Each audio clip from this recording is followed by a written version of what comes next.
Good afternoon, everyone. I hope you're having a peaceful day and staying hydrated. I'm a little dehydrated myself. Let me grab my water.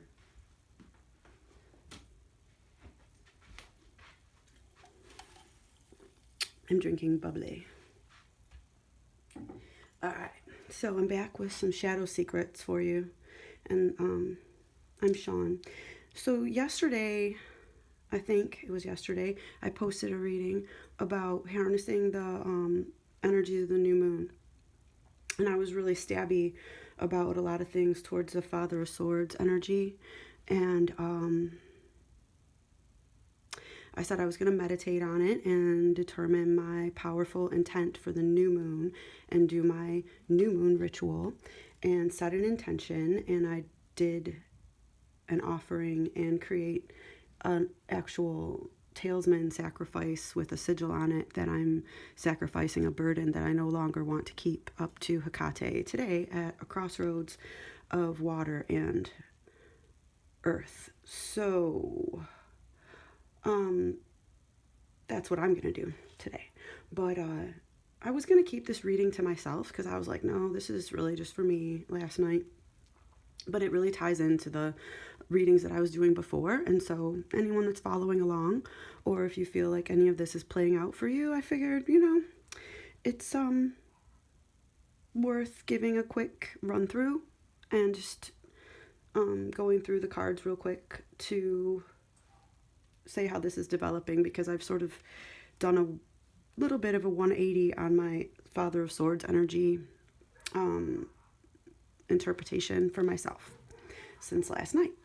So in this spread, it is still telling us very specifically, again, I got the bat with the Hanged Man, that we need to let go and resist any kind of struggling against this situation, even though it's painful and difficult. And we naturally want to resist change like this.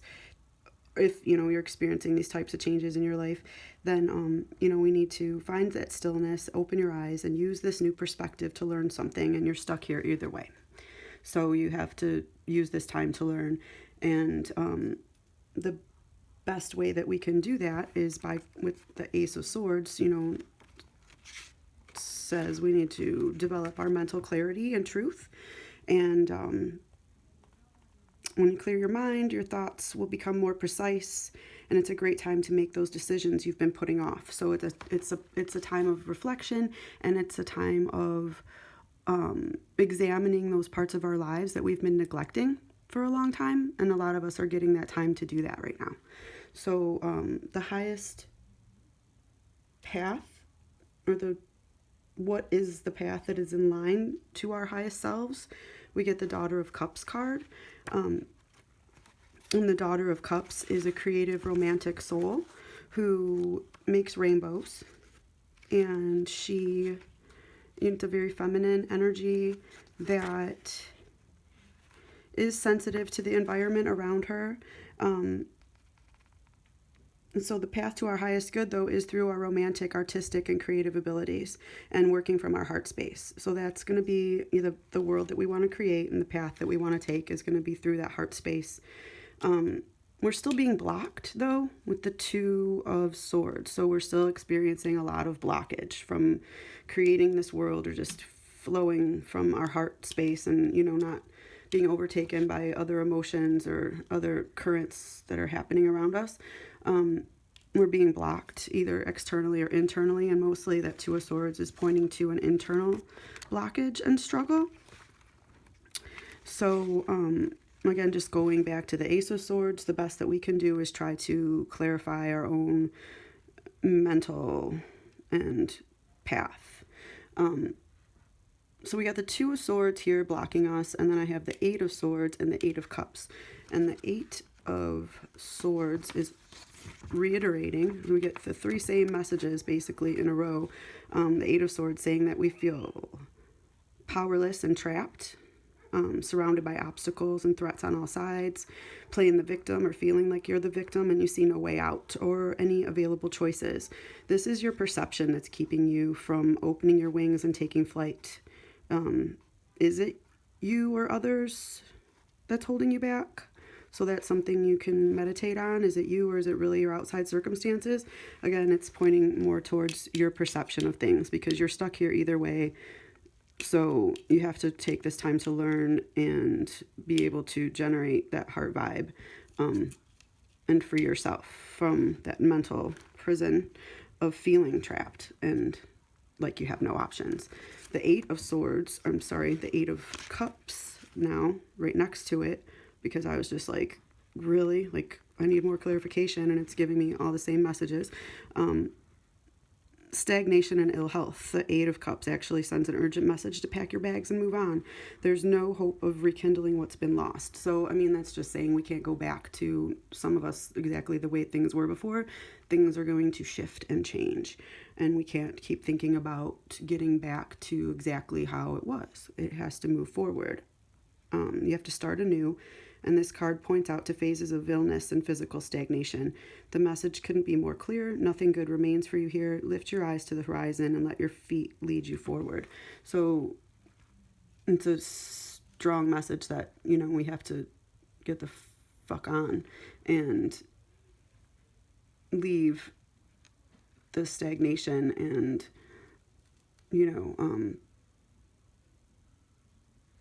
the bad shit behind. But we're being blocked, whether again it's outside or inside, and that's something that each of us needs to determine for ourselves and meditate on. There's 2 8s here, with the infinity symbol being the 8 and number 2. So, 2 8s. We have 2 8s. It's like, and I kept asking for clarification, and these 3 cards are the same pretty much message in different aspects. So I was still just like needy down here, the duckling, going, I need help though. Like, how am I going to get through this? And I really want love, and I want, what is my path? And I need a more clear message, and who's going to help me? Who's going to come to my rescue? So I pulled another card, and lo and behold, I get the freaking Father of Swords again. And, it's that father energy that I was saying I was like so strong against. And it's like, I'm going to banish the Father of Swords from the universe and, all that good stuff. So that I'm like, really? The Father of Swords, bro? He's going to come to my rescue? Like, this doesn't even make sense to me. Like, it's totally against everything that I feel. And then I'm like, I need clarification on that. And I pull another card, and I get the freaking 10 of Cups. Abundance and everything you dream of, and it's stability, and that it's like, if you accept this energy in your life, or that it is going to come into your life, and live hopeful that it is going to happen for you, radiating abundance overflows. Like, it's a positivity coming at you, and it's magnetic to others, this hopefulness. So I'm still not believing it, so I ask for another card, and I get the 2 of Cups, which is a connection and love romance, and say hello, hello, my friend, hello. It sometimes is, a pure, honest, solid friendship, but it's very often love, and, it says here that it's coming at you in ways that maybe you're not going to expect. So either way, it's a pure, honest, and solid connection. And then we need to have our hearts open and be ready for that. I was like, how am I supposed to prepare myself for this coming? And I get another 8. So there's 3 8s of Pentacles. And that's the spider weaving her web, and it's telling us to perfect our craft. So, the best way that you can prepare for creating your heart space to be open to receiving this Father of Swords energy that you actually really want and desire, and you actually don't want to banish it from the universe. And so the more I was thinking about it, I'm like, yeah, you're right. Like, I don't really want to banish them from the universe and burn down the world. You're right. So I do want abundance and love. And I think, we all do. So perfecting your craft, again, another 8, 8, 8, 8. It's like infinity, and just look up the infinity symbol if you don't know what it means. So the 8 of Pentacles, and it's an earth card, because then I was like, is this all in my head? Is this this Father of Swords and this abundance and this love energy coming at me? This is all just bullshit in my head, right? I'm just making this up because I want something to fantasize about. And then I pulled this card to clarify that, and we get the 8 of Pentacles, which is an earth card. So to me, we get the mind cards when we're cultivating our mind. This is like, no, this is real. It's on this plane. It's in the earth realm. It's in the 3D, So this is coming at you in the real world, where you're manifesting your craft, and that working and cultivating your own skills and that confidence is what projects that light that will attract that vibe that you're looking for. And that we need to pay attention to all those details and just follow your heart and become really good at what you enjoy. Then I got a couple snakes here to close out this energy with the moving on.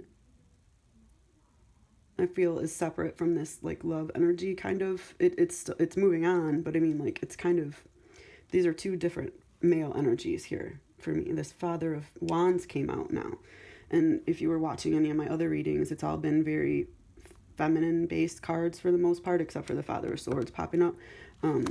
But now all of a sudden I'm getting this Father of Wands card, because I was asking to clarify how I can best prepare myself for this breaking free. And the Father of Wands is, again, another mind card, and clarifying, inside yourself, your mental state. But then we have the red and orange lightning bolt coming down. So that's your root and sacral chakras, rooting you to this earth. So it's about bringing in the spiritual and the physical and melding the two together. And that's what's going to help you transform out of the phase that you're in into the new phase. For me specifically, I have some meditating to do on this Father of Wands energy as it relates to me and it being a snake specifically. So that makes a lot of sense to me on my own journey. If this makes sense to you, then awesome.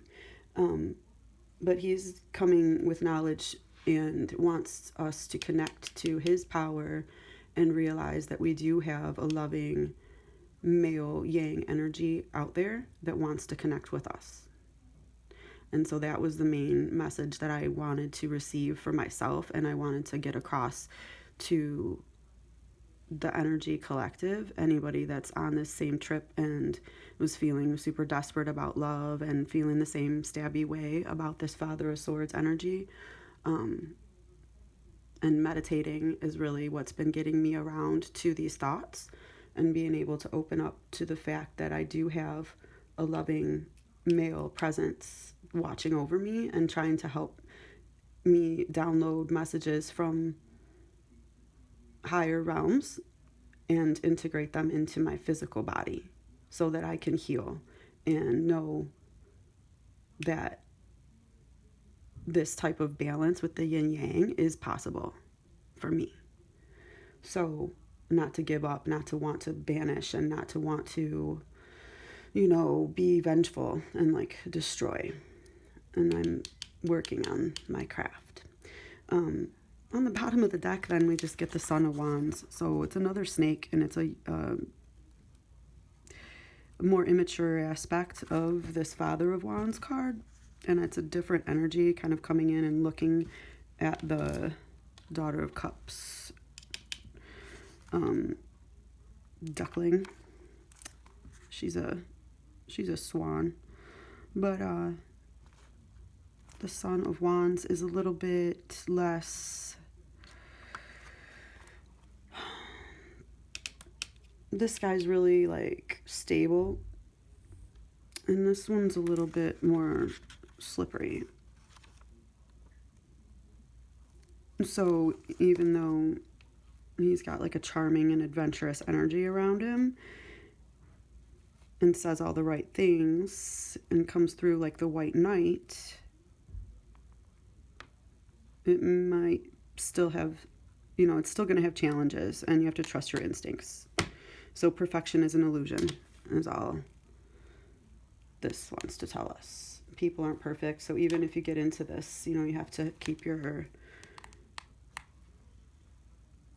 expectations realistic and follow your intuition and see the red flags, right? So I just wanted to put that out there, that this was a realization that I came to, and that the Father of Swords popped out again in a whole different vibe. So I'm, evolving and trying to change my energies, and this is a, curve along that path that I've taken. And the energy for me and anyone who's tapping into this might be feeling that switch coming up too. So I think it's really interesting, and it's interesting to me that I'm getting this father vibe coming through when I've been doing so much like goddess work. And so it's like specifically pointing me to meditate on the yang energy now and root myself and seek this positive yang vibe out in the universe so that I can call it in to my life. And I was feeling a little dark. I've got my banishing candle going where I am releasing negative emotions, and I did set a positive intention, and then I did draw one Kuan Yin card. So thank you, Kuan Yin, for your compassion and grace and endless love, blessing this reading with your guidance. And she gave me the Lotus Throne, saying that it takes courage to trust your inner light, to ascend the throne of your own inner spiritual authority, especially if the light of others around you seems more powerful than your own at times. You are being asked to trust the light within, above all, and have faith in your own heart. Know that the divine dwells within and is within you always. So that's just beautiful. And I hope everyone has set a positive intention with this new moon. You can still do it if you haven't already. Do it today, do it tomorrow, and the moon is going to be full in a couple weeks from now, and you have an opportunity to just tap into those energies to help you gain momentum in whatever it is that you want to create for real, and whatever it is that you want to purge from yourself. And I hope that you get to do that. I'm going to go outside and play. So hope to see you soon. Bye.